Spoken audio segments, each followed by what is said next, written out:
भारत माता की जय। भारत माता की जय। भारत माता की जय।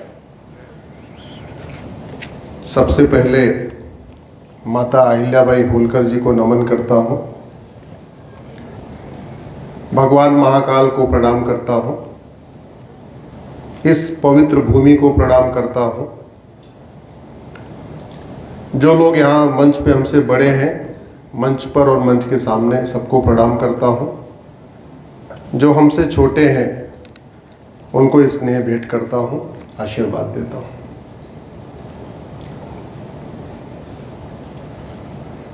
आज हम लोग माता अहिल्याबाई होलकर को नमन करने, वंदन करने के लिए यहाँ इकट्ठा हुए हैं। इसके अलावा आज एक विशेष दिन है। 350 साल पहले आज ही के दिन हिंदवी स्वराज की स्थापना छत्रपति शिवाजी महाराज ने किया।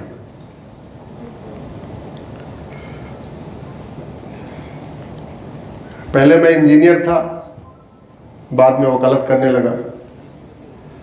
तो आदत इंजीनियरिंग वाली है कि अगर कुछ है तो क्यों है, और कुछ नहीं है तो क्यों नहीं है। वकालत की शुरुआत मैं जब शुरुआती दिनों में सुप्रीम कोर्ट जाने लगा तो वहाँ मुझे मूर्ति दिखी। आप लोग भी देखते होंगे फिल्मों में, आंख पे पट्टी बंधी हुई।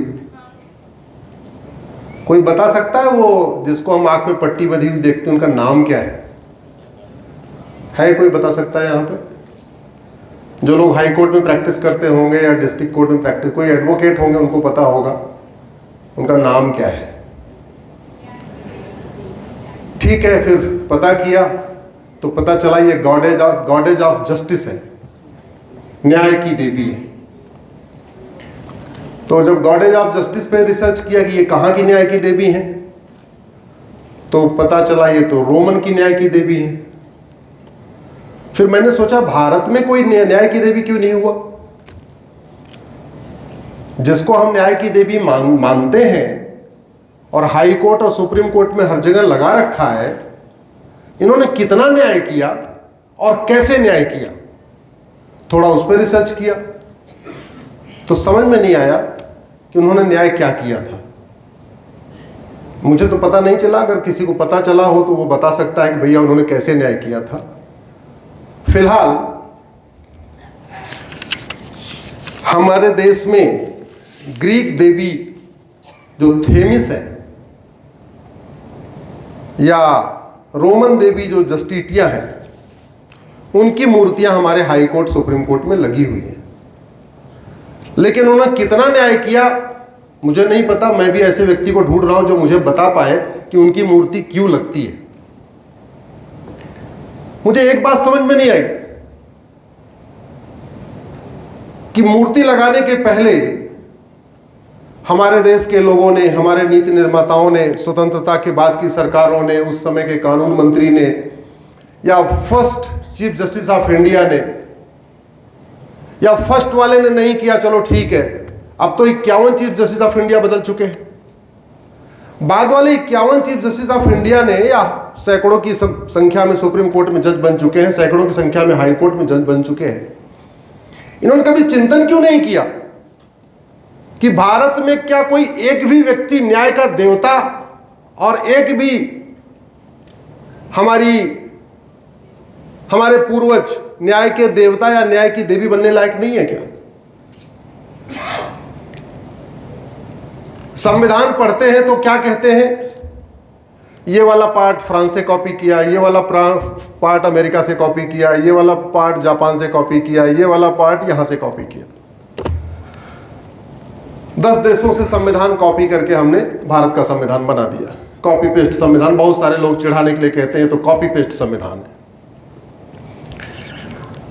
तो जहां से संविधान हम कहते हैं कॉपी किया, फिर मैंने वहां का संविधान पढ़ा। फिर हमने कोशिश किया कि उनके यहां कोई ऐसा व्यक्ति था क्या जिसने वास्तव में इसको इंप्लीमेंट किया था। तो पता चला उन्होंने तो हमारी कॉपी किया था, या तो उन्होंने मनुस्मृति से कॉपी किया था, या तो उन्होंने भगवान श्री राम के रामराज्य का जो वर्णन है उत्तरकांड में, सब नर करें परस्पर प्रीति चले सुधर निरसृत नीति अल्प मृत्यु नहीं कौनो पीरा सब सुंदर सब बिरु शरीरा, या तो यहां से कॉपी किया या तो उन्होंने भगवत गीता से कॉपी किया। बोला हमारा कॉपी करके और हमें बता रहे तुम्हारा संविधान हमारा कॉपी किया हुआ है। यह है गुलामी की मानसिकता, यह है गुलामी की सोच।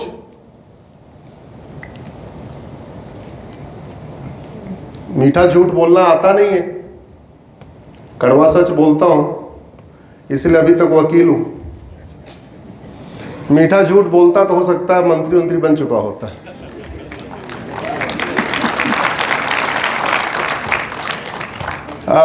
इसमें 5th 6th 7th का कोई बच्चा है क्या?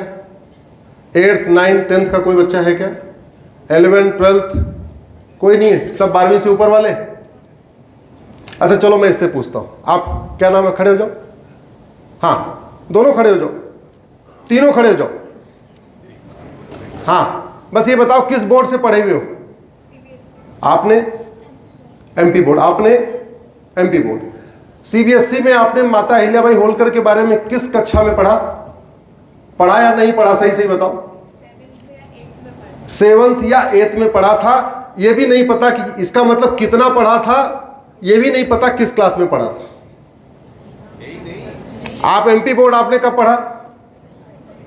एक मिनट, लाइव एग्जांपल देखिए, आपने कब पढ़ा एमपी बोर्ड में? नहीं पढ़ा। मैं आपको यह बताना चाह रहा हूं, गुलामी की मानसिकता देखिए। हम बाबर, हुमायूं, तुगलक, गजनी, गोरी, औरंगजेब को पढ़ा रहे हैं और हम छत्रपति शिवाजी महाराज और रानी अहिल्याबाई होलकर को नहीं पढ़ा रहे। यह है गुलामी की मानसिकता। रानी अहिल्याबाई होलकर को संघ के कार्यकर्ता कितना पहुंचा पाएंगे? इतना बड़ा देश। अरे इसको फर्स्ट से लेके 8th तक हर क्लास में एक चैप्टर डाल देते, एक किताब शुरू करते। हमारे पूर्वज रानी चिन्नप्पा, रानी लक्ष्मीबाई, छत्रपति शिवाजी महाराज, संभाजी महाराज, जितने भी हमारे पूर्वज हैं, पहली से लेके 8वीं तक एक किताब रखते। हमारे पूर्वज सारे पूर्वजों को पढ़ा देते। एक एक क्लास में 50-50 पूर्वज पढ़ाते। 8वीं तक आते आते सभी बच्चों को 400 पूर्वजों के बारे में पता चल जाता। हुआ कि होना चाहिए कि नहीं? यह होना चाहिए, इसकी जरूरत है। हम कितना ज्यादा के पढ़ा पाएंगे, कितने लोगों को बता पाएंगे, कितने लोगों को समझा पाएंगे रानी अहिल्याबाई होलकर के बारे में? और फिर बताने से क्या हो जाएगा? हनुमान चालीसा पढ़ते हैं, भूत पिचास निकट नहीं आवे। आप रोज पढ़ते रहो, भूत पिचास भागेगा क्या? अरे भूत पिचास तब भागेगा जब गदा लेके दौड़ाओगे उसको। हनुमान चालीसा पढ़ने से भूत पिचास नहीं भागेगा। हनुमान जी वाला 7 फीट का गदा लेके दौड़ाओ, भूत पिचास भाग जाएगा।